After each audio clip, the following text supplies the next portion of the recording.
ಹಾಗೋ ಹೀಗೋ ಮನೆಯಲ್ಲಿ ಮಹಿಳೆಯರು ಗಂಡ ಕೊಟ್ಟ ಹಣವನ್ನು ಕೂಡಿಸಿ ಅದನ್ನು ಹೆಚ್ಚಿನ ಬಡ್ಡಿ ಹಣಕ್ಕೆ ಕೊಡುತ್ತಿದ್ದರು. ಆದರೆ ಇದರಿಂದ ಅವರು ಕೈ ಸುಟ್ಟಿಕೊಂಡಿದ್ದೇ ಹೆಚ್ಚು. ಈ ಕಾರಣದಿಂದ ಮಹಿಳೆಯರಿಗಾಗಿಯೇ ಕೇಂದ್ರ ಸರ್ಕಾರ ಉಳಿತಾಯ ಯೋಜನೆಯೊಂದನ್ನು ಜಾರಿಗೆ ತಂದಿದ್ದು, ಅದು ಇದೇ ಮಾರ್ಚ್ 31ಕ್ಕೆ ಕೊನೆಗೊಳ್ಳಲಿದೆ. ಹೌದು, ಕೇಂದ್ರದ ಮಹಿಳಾ ಸಮ್ಮಾನ್ ಉಳಿತಾಯ ಪ್ರಮಾಣ ಪತ್ರ ಯೋಜನೆಗೆ ದಾವಣಗೆರೆ ಜಿಲ್ಲೆಯಲ್ಲಿ ವ್ಯಾಪಕವಾಗಿ ಸ್ಪಂದನೆ ದೊರಕುತ್ತಿದೆ.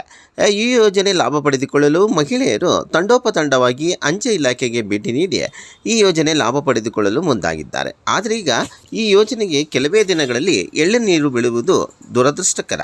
ಹಣ ಉಳಿತಾಯ ಮಾಡುವ ಮಹಿಳೆಯರಿಗಾಗಿ ಅಂಚೆ ಇಲಾಖೆ ಮಹಿಳಾ ಸಮ್ಮಾನ್ ಉಳಿತಾಯ ಯೋಜನೆಗೆ ಚಾಲನೆ ನೀಡಿತ್ತು. ತದನಂತರದ ದಿನಗಳಲ್ಲಿ ಮಹಿಳೆಯರು ಖಾತೆ ತೆರೆಯಲು ಹೆಚ್ಚು ಆಸಕ್ತಿ ತೋರಿಸುತ್ತಿದ್ದರು. ಆದರೆ ಮಹಿಳಾ ಸಮ್ಮಾನ್ಗೆ ಈ ತಿಂಗಳೇ ಲಾಸ್ಟ್ ಆಗಿದ್ದು, ಮಹಿಳೆಯರು ಒಂದಿಷ್ಟು ಬೇಸರಗೊಂಡಿದ್ದಾರೆ.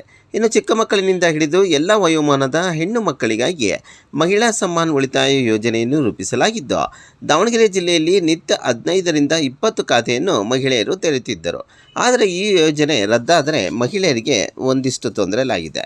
ಇನ್ನು ಏನಿದು ಈ ಯೋಜನೆ ಅನ್ನೋದಾದರೆ, ಮಹಿಳೆಯರನ್ನು ಆರ್ಥಿಕವಾಗಿ ಸಬಲರನ್ನಾಗಿಸುವ ಉದ್ದೇಶ ಹೊಂದಿರುವ ಈ ಮಹಿಳಾ ಸಮ್ಮಾನ್ ಉಳಿತಾಯ ಯೋಜನೆಗೆ ವಯಸ್ಸಿನ ನಿರ್ಬಂಧ ಇಲ್ಲದಿರುವುದು ವಿಶೇಷ. ಈ ಯೋಜನೆಯಡಿಯಲ್ಲಿ 2 ವರ್ಷದ ಅವಧಿಗೆ ಮಹಿಳೆಯರು ಠೇವಣಿ ಇಡುವುದಕ್ಕೆ ಅವಕಾಶವಿದ್ದು, ಕನಿಷ್ಠ 1,000ದಿಂದ 2 ಲಕ್ಷ ರೂಪಾಯಿವರೆಗೆ ಠೇವಣಿ ಇಟ್ಟರೆ ಶೇಕಡಾ 7.5ರ ಆಕರ್ಷಕ ಬಡ್ಡಿಯೊಂದಿಗೆ 2 ವರ್ಷದ ನಂತರ ಹಣವನ್ನು ಹಿಂದಿರುಗಿಸುವ ಯೋಜನೆ ಇದಾಗಿದೆ.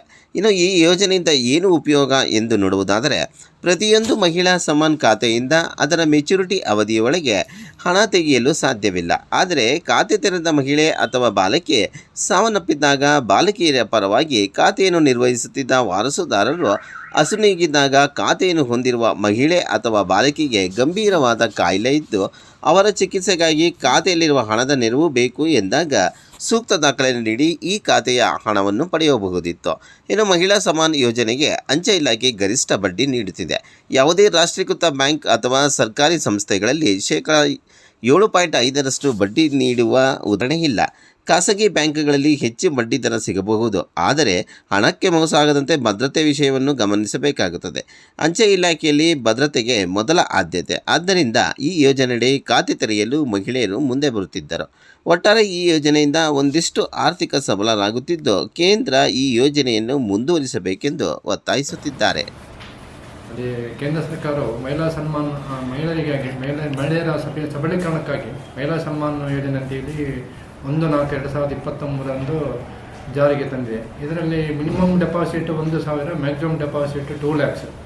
ಒಮ್ಮೆ ಅಕೌಂಟ್ ಓಪನ್ ಮಾಡಿದರೆ ಅವರು ಒಮ್ಮೆಲೆ 2 lakhs ಓಪನ್ ಮಾಡಿದರೆ ಪುನಃ ಓಪನ್ ಮಾಡಲಿಕ್ಕೆ ಬರೋದಿಲ್ಲ.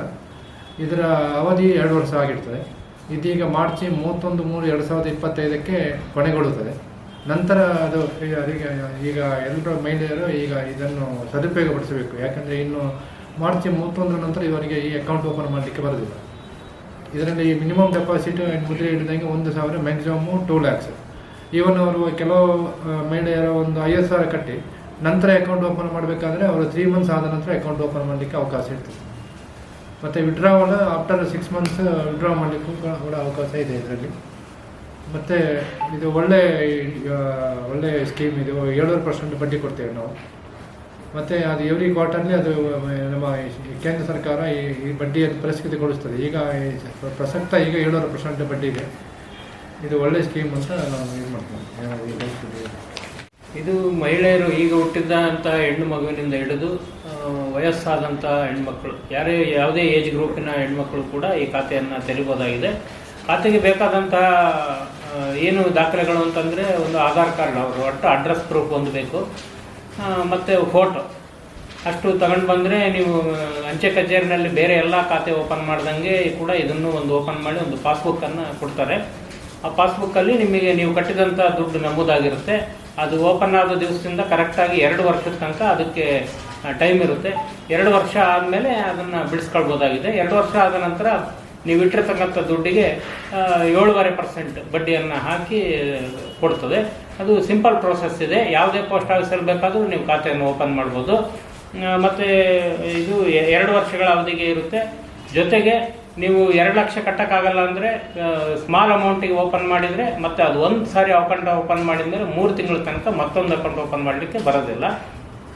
ಈಗ ಆಲ್ರೆಡಿ ಮಾರ್ಚ್ 31, 2025 ಕಡೆಯ ದಿನಾಂಕ ಆಗಿರೋದ್ರಿಂದ ಇನ್ನು ಕೆಲವೇ ದಿನಗಳಿದೆ. ಒಂದು ಅಕೌಂಟ್ ಮಾತ್ರ ಓಪನ್ ಮಾಡಲಿಕ್ಕೆ ಅವಕಾಶ ಇದೆ. ಹಾಗಾಗಿ ಎಲ್ಲ ಮಹಿಳೆಯರಲ್ಲಿ ವಿನಂತಿ ಏನಂದರೆ, ಭಾರತೀಯ ಅಂಚೆ ಇಲಾಖೆಯ ಪರವಾಗಿ ದಯಮಾಡಿ ಒಂದು ಖಾತೆಯನ್ನು ಮಾಡಿಕೊಂಡು ತಮ್ಮ ಅಭಿವೃದ್ಧಿ ಮಾಡಿಕೊಳ್ಬೇಕು, ತಮ್ಮ ಕುಟುಂಬದ ಶ್ರೇಯೋಭಿವೃದ್ಧಿಗೆ ಅನುಕೂಲ ಆಗ್ತದೆ ಅಂತೇಳಿ ಕೇಳ್ಕೊಳ್ಬೇಕು. ನಿಮ್ಮ ಹೆಸರು ಹೇಳಿ ಸರ್. ಗುರುಪ್ರಸಾದ್, ಸಹಾಯಕ ಅಂಚೆ ಅಧೀಕ್ಷಕರು, ದಾವಣಗೆರೆ.